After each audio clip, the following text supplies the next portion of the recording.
How does castling work in chess? Full rules explained. Imagine a move that lets you protect your king while also activating a powerful rook in one swift action. Sounds interesting, right? Well, that move is called castling, and it's a special part of chess. It's the only move where two pieces move at the same time and the king moves more than one square. When you castling, you move your king to squares toward one of your rooks, then move that rook to the square right next to the king on the opposite side. If you are castling on the right side of the board, it's called kingside castling, and if on the left, it's queenside castling. To do this correctly, a few rules must be followed. First, neither the king nor the rook involved can have moved earlier in the game. Second, there must be no pieces between the king and the rook.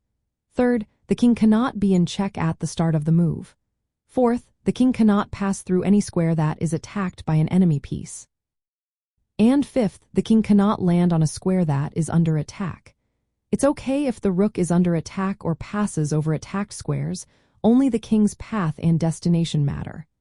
Also, if the king was in check earlier in the game, you cannot castle.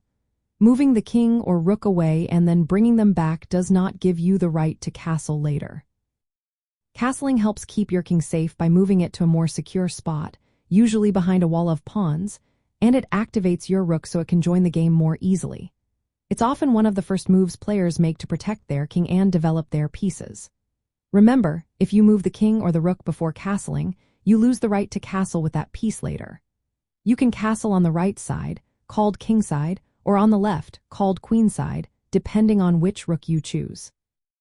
So, in simple terms, castling is a move that protects your king and helps your rook get into the game faster.